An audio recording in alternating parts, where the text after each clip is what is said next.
사도신경으로 우리의 흔들리지 않는 신앙을 고백합니다.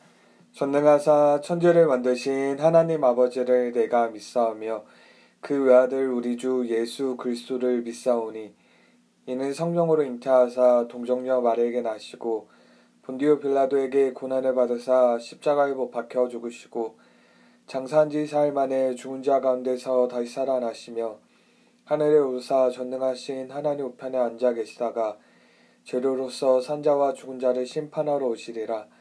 성령을 믿사하며 거룩한 공회와 성도가 서로 교통하는 것과 죄를 사하여 주시는 것과 몸이 다시 사는 것과 영원히 사는 것을 믿사옵나이다. 아멘.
사랑의 하나님 감사합니다.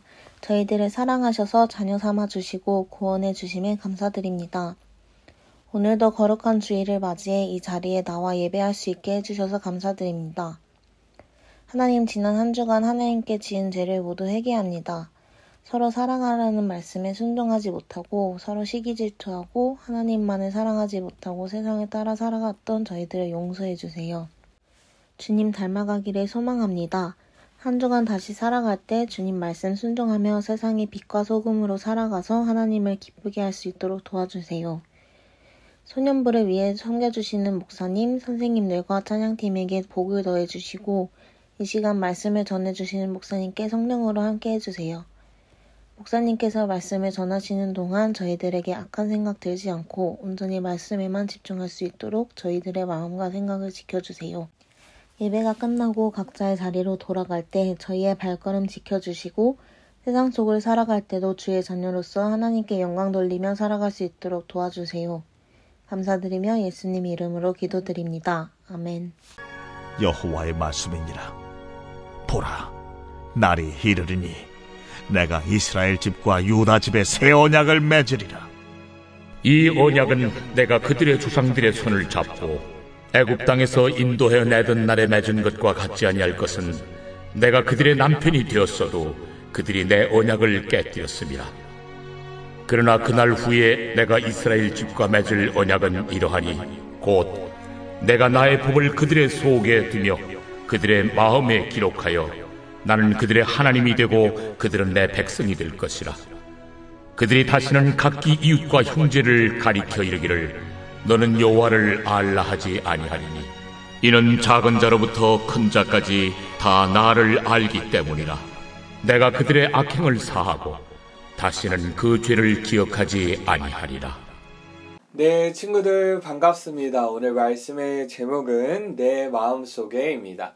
내 마음속에입니다. 오늘은 예레미야서를 통해 하나님의 말씀을 들을 텐데 우리 친구들 예레미야라는 사람이 누구인지 알고 있나요? 예레미야는 선지자입니다. 선지자. 선지자는 또 누구죠? 선지자는 하나님의 말씀을 전하는 사람을 선지자라고 한다고 배웠습니다. 1차적으로는 그 당시, 그 시대의 사람들에게 하나님의 말씀과 하나님의 뜻을 전하고 또 궁극적으로는 하나님의 모든 백성들에게 하나님의 말씀을 전하는 역할을 하는 사람이 바로 선지자입니다. 선지자. 선지자는 매우 중요하고 위대한 일을 하는 사람이죠. 그렇기 때문에 선지자가 된다는 것은 쉽지 않고 어쩌면 부담이 되고 무엇인가 마음이 어려울 수도 있는 그런 일입니다. 또한 본인이 하고 싶다고 할 수 있는 일도 아니에요. 오늘 본문의 예레미야가 선지자로 세워질 때 그 나이가 약 20세, 20살이었다고 해요. 어린 나이에 선지자로 부름을 받았는데 하나님께서 예레미야를 부르시고 무엇이라고 말씀을 하셨냐면 내가 너를 모태에 짓기 전에 너를 알았고 내가 배에서 나오기 전에 너를 성별하였고 너를 여러 나라의 선지자로 세웠노라. 하나님께서 선지자로 세우셨는데 무엇이라고 하셨죠? 예레미야가 이 땅에 태어나기 전에 이 땅에 나오기 전에 이미 하나님께서 선지자로 구별하셔서 세워주셨다라고 말씀하신 것이에요. 근데 예레미야는 하나님의 말씀에 무엇이라고 대답을 했냐면 하나님, 저는 아직 어립니다. 저는 아직 어린아이에 불과해요. 저는 말을 잘 하지 못합니다. 근데 어떻게 제가 선지자의 역할을 감당할 수 있겠습니까? 저는 자신이 없어요 라고 말을 한 거예요. 지금 예레미야는 자신이 나이도 어리고 또 말도 잘 못하고 여러모로 선지자가 될 자격이 없다고 부족하다고 생각을 한 것이에요. 이어서 하나님께서는 무엇이라고 말씀을 하셨냐면 예레미야야, 너는 너가 아이라고 말하지 말라, 두려워하지 말라. 하나님께서 함께 하시고 또한 예레미야가 전할 말들을 그 입에 넣어줄 테니 말할 것들을 알려줄 테니 그 말 그대로 전하기만 하면 된다. 하나님께서 늘 함께하고 도와주시겠다라고 말씀하셨어요. 예레미야가 선지자로서의 그 역할을 잘 감당할 수 있도록 하나님께서 도우시겠다고 말씀하셨어요. 또한 사실 예레미야의 가문은 어떤 가문이냐면 바로 아나돗이라는 지역에 사는 제사장 중에 헬기야라는 사람이 있었거든요. 그 헬기야의 아들이 바로 예레미야였어요. 근데 그 아나돗이라는 지역은 어떤 지역이었냐면 솔로몬 왕 알죠? 우리가 배웠죠? 솔로몬 왕 때 그 아비아달 제사장이 있었는데 그 아비아달 제사장이 아도니야라는 사람을 추종한 잘못으로 유배가 되었어요. 유배가 되었는데 어디로 유배가 되었냐? 바로 아나돗이라는 지역으로 유배가 되었어요. 그러니까 지금 이 아나돗이라는 지역은 유배당한 몰락한 제사장 가문이 사는 곳이었어요.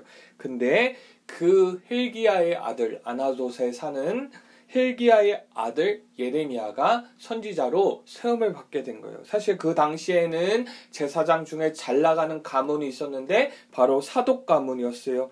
사독 가문이 제사장 중에 더 잘 나가는 가문이었는데 하나님께서는 지금 몰락한 제사장 가문에서 누구를 부르신 거예요? 예레미야를 부르신 것이에요. 좋은 가문, 명문 가문에서 뽑으신 것이 아니라 몰락하고 실패한 가문에서 하나님의 선지자를 뽑으신 거예요. 이를 통해 우리가 무엇을 알 수 있을까요? 예레미야가 자격이나 조건이나 또한 실력이나 나이나 이런 것들을 보았을 때 선지자로 세움받기에 정말 부족하다고 여겨질 수도 있어요. 하지만 하나님께서는 사람의 조건이나 사람의 환경이나 사람의 실력이나 외모나 나이로 그 사람에게 하나님의 일을 맡기시는 것이 아니에요. 하나님께서는 그저 하나님의 말씀에 순종하며 하나님의 뜻 가운데 살아가는 사람을 찾으시는 것이에요. 우리 친구들이 생각하기에 나는 공부도 못하고 나는 남들 앞에서 말도 잘 못하고 나는 재능도 달란트도 많은 것 같지가 않은데 라는 생각이 들어서 나는 하나님의 위대한 일을 하지 못할 것 같은데 라는 생각이 들 수도 있어요. 하지만 하나님께서 오늘 예레미야를 세우실 때 그런 조건이나 실력이나 나이를 보고 뽑으신 것이 아니죠. 그저 예레미야를 택하시고 예레미야와 함께 하시고 필요한 모든 능력과 필요한 모든 것들은 다 하나님께서 도와주시겠다고 말씀하셨죠. 마찬가지로 우리 친구들도 그저 하나님께서 우리 친구를 통해 함께 하시고 하나님의 놀라운 일을 행하시겠다 말씀을 하신다면 우리 친구들을 순종하는 마음으로 하나님 저를 통해 하나님의 위대한 일을 이루어 주세요. 그러면 하나님께서 우리 친구들에게 필요한 힘과 능력을 필요한 모든 것들을 함께 더해 주실 줄 믿습니다. 이제 예레미야는 선지자로 세움을 받게 되었고 하나님의 말씀을 전하였습니다. 근데 예레미야가 그 당시 남유다 백성들과 왕에게 전한 하나님의 말씀은 무엇이었냐면 바로 하나님께로 돌아오세요. 죄를 회개하세요. 우상숭배를 버리세요. 회개하지 않으면 바벨론이라는 광대국에 우리 남유다가 멸망을 당하고 또 포로로 끌려가는 무서운 심판이 기다리고 있으니 제발 회개하고 우상숭배를 버리세요 라고 예레미야는 외쳤어요. 이 당시에 남유다는 이제 그 시기적으로 멸망을 앞두고 있던 시기여서 그 제약이 극에 달았던 상황이었어요. 이들의 타락과 부패가 절정에 이르렀어요. 이들은 생명의 근원이 되시는 하나님을 떠났고 또 이 자리, 하나님을 떠난 그 자리를 자신들이 좋아하는 것들이나 자신들이 이방 나라에서 가지고 온 그런 우상들로 채웠어요. 근데 우리 친구들 그 자리가 채워질까요? 아니죠. 왜냐하면 그 빈 마음은 터진 물 웅덩이와 같아가지고 아무리 채우려고 해도 채워지지 않았어요. 그 자리는 누구의 자리이기 때문이에요? 하나님의 자리이기 때문이에요. 근데 그 하나님의 자리에 하나님으로 채우지 않고 하나님을 모시지 않고 다른 것들로 채우려고 하니까 채워도 밑 빠진 독에 물 붓기처럼 계속 물이 빠져나가니 어떠해? 공허하고 허무하고 그곳에 다른 것들로 채우려고 막 더 애쓰고 그렇게 힘든 삶을 살게 되는 것이에요. 우리 친구들, 오늘날 우리도 하나님을 떠난 사람들은 하나님 자리에 다른 것들로 그 하나님의 자리를 채우려고 해요. 근데 꼭 기억해야 할 것이 있어요. 하나님의 자리는 하나님만 채우실 수 있는 것이에요. 우리가 그 자리에 하나님의 아닌 아무리 좋아 보이는 것들로 채우려 한들 채워지지 않기 때문에 우리는 너무나 힘들고 너무나 수고스럽고 너무나 괴로운 그런 삶을 살게 되는 것이에요. 언제나 하나님을 주인으로 모시고 하나님을 왕으로 모시고 하나님의 그 자리에 하나님을 모셔드리는 우리 친구들 되기를 바랍니다. 우리 친구들, 예레미야는 남유다 백성들에게 회개의 말씀을 선포하였습니다. 회개하여 하나님께로 돌아오라고 선포하였어요. 근데 우리 친구들, 남유다 백성들이 회개하고 돌아왔을까요? 아니에요. 오히려 회개의 메시지, 회개의 말씀을 선포하는 예레미야를 싫어했어요. 남유다 백성들이. 그리고 누구를 좋아했냐면 여러분 지금 잘하고 있습니다. 우리는 평안합니다. 안전합니다. 멸망받지 않을 거예요. 라고 외치는 거짓 선지자들을 더 좋아했어요. 왜냐하면 그 얘기가 더 듣기 좋잖아요. 오히려 예레미야는 회개 메시지를 전하는 예레미야는 잡아다가 막 때리고 감옥에 넣기도 하였어요. 근데 우리 친구들, 이 남유다 백성들의 결과가 어떻게 되었을까요? 우리 친구들이 다 아는 것처럼 회개하지 않고 하나님께로 돌아오지 않아서 하나님께서 말씀하신 대로 바벨론에 의하여 멸망을 당하게 되었고 포로로 끌려가게 되었어요. 우리 친구들, 이 상황을 지켜보고 있던 예레미야는 어땠을까요? 예레미야 자신이 하나님께로 돌아오라고 외치고 또 돌아오지 않으면 멸망을 당할 거라고 그렇게 선포를 하였는데 결국 백성들이 듣지 않아서 이렇게 심판을 받고 포로로 끌려가는 그 모습을 보고 마음이 좋지 못할 것이에요. 마음이 슬플 거예요. 근데 우리 친구들 꼭 기억해야 할 것이 있는데 그것은 무엇이냐면 당장에는 슬퍼 보이고 힘들어 보이고 당장에 마음이 좋지 않지만 하나님께서 이렇게 포로로 끌려가고 끝나게 하시는 것일까요? 아니죠. 하나님께서는 다시 또 다른 새로운 말씀을 하셨어요. 하나님께서는 그 백성들을 포기하지 않으셨어요. 하나님께서 예레미야에게 그 새로운 약속의 말씀을 주셨는데 바로 오늘 본문의 말씀이에요. 목사님이 읽도록 하겠습니다. 내가 이스라엘과 유다와 새 언약을 맺겠다. 내가 나의 법을 너희 마음속에 기록하여 나는 너희의 하나님이 되고 너희는 내 백성이 되게 하겠다. 그리고 이후로는 너희 마음속에 내 말씀이 기록되었으므로 너희가 나를 스스로 알며 내 말에 순종하며 살 수 있게 될 것이다. 아멘. 지금 하나님께서 예레미야에게 새로운 약속의 말씀을 주셨는데 그 내용이 무엇이냐면 우리 친구들 본래 남유다 백성이 하나님께서 하신 말씀을 지키면 좋았잖아요. 지키면 멸망도 안 당했고 지키면 지금 포로로 끌려가지도 않았겠지만 결과적으로 지금 어떻게 한 거예요? 하나님께 죄를 짓고 심판받아서 멸망받아서 포로로 끌려가게 되었죠.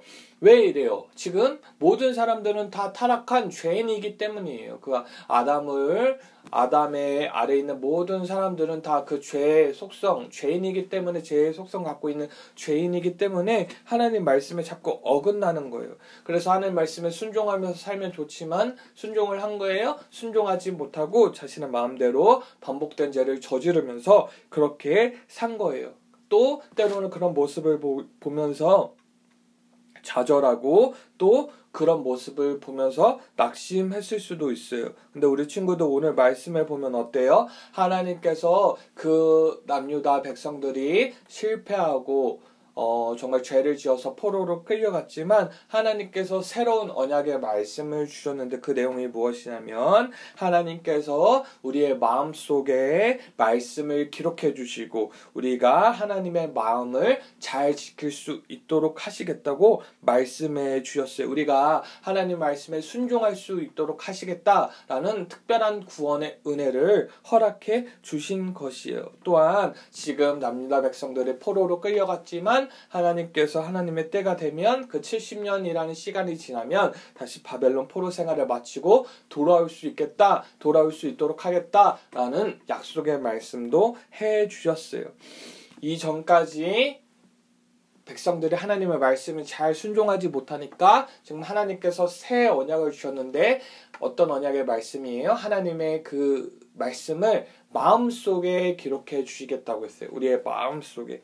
우리 친구들 이 뜻은 무엇이냐면 어떤 내용이냐면 우리 친구들 우리도 오늘 나오는 백성들의 모습처럼 우리도 하나님의 뜻대로 살고 싶지만 뜻대로 살지 못할 때가 있어요. 그래서 마음이 아프고 낙심하고 좌절할 때가 있어요. 그런데 오늘 말씀은 무엇이라고 우리에게 알려주고 있냐면 우리의 마음판에 우리의 마음속에 하나님께서 친히 말씀을 기록해 주셔서 그 말씀이 기억나게 하시고 그 말씀에 순종하며 살 수 있도록 도와주시겠다고 말씀하고 있어요. 그리고 이 말씀이 누구냐면 결국 이 말씀이신 예수님을 뜻하는데 우리 친구들 마음속에 우리 안에 누가 계시죠? 예수님이 계세요. 예수님이 계심으로 우리는 하나님의 말씀에 순종하고 하나님의 말씀대로 살아갈 힘과 능력을 갖게 되는 거예요. 누구와 함께함으로? 예수님과 함께함으로예요. 우리 친구들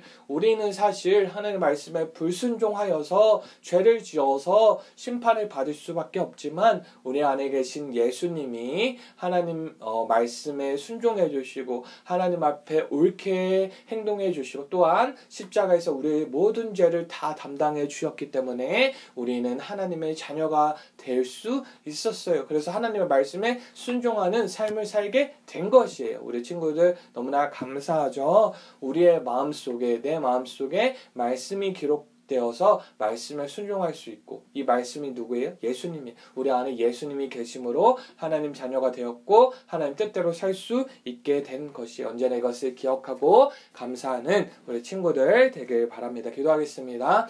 하나님 아버지 감사합니다. 우리 사랑하는 모든 친구들이 하나님의 말씀에 순종하며 말씀대로 살아갈 수 있도록 도와주시옵소서. 이제는 우리 주 예수 그리스도의 은혜와 하나님 아버지의 무한하신 사랑과 성령의 교통하심이 사랑하는 소년부 모든 공동체 머리머리 위에 지금부터 영원토록 함께 있을지어다. 아멘.